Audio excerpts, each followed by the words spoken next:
السلام علیکم ورحمۃ اللہ وبرکاتہ۔ محترم ناظرین، مدھیہ پردیش کی بی جے پی حکومت نے ایک بار پھر اقلیت مخالف قدم اٹھاتے ہوئے 2028 میں کمبھ میلہ منعقد کرنے کے نام پر اجین شہر سے مسلمانوں کو پوری طرح اجاڑنے کا فیصلہ کر لیا ہے،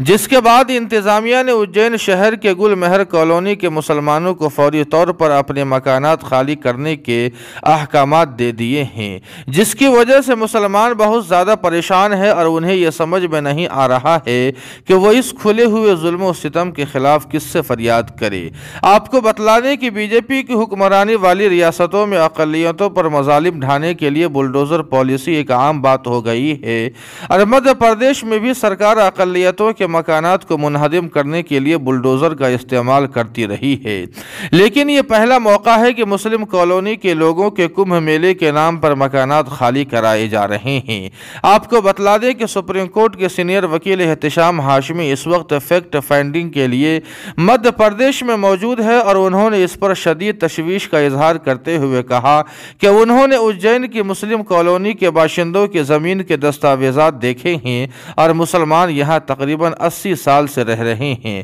لیکن اس کے باوجود انتظامیہ انہیں ہراساں اور پریشان کر رہی ہے اور ان سے مکانات کو خالی کرنے کا مطالبہ کیا جا رہا ہے۔ انہوں نے مزید کہا کہ دراصل اجین کو مسلم فری زون بنانے کی کوشش ہو رہی ہے اور مہا کمبھ کے لیے مسلم کالونی کی جگہ پر پارکنگ بنائے جانے کا صرف بہانہ بنایا جا رہا ہے، جبکہ مسلم کالونی کے قریب پارکنگ کے لیے کافی جگہ خالی موجود ہے۔ آپ کو بتلا دیں کہ احتشام ہاشمی نے اجین میں دونوں ہی کمیونٹی کے لوگوں سے بات کی اور دونوں ہی کمیونٹی کے لوگوں نے کہا کہ وہ امن و پیار اور محبت کے ساتھ رہنا چاہتے ہیں۔ احتشام ہاشمی نے کہا کہ وہ حکام سے اس سلسلے میں بات کریں گے، اور اگر ان مسلمانوں کو ہراساں کیے جانے کا سلسلہ بند نہیں ہوتا تو وہ ہائی کورٹ اور سپریم کورٹ میں اس کے خلاف عرضی دائر کریں گے۔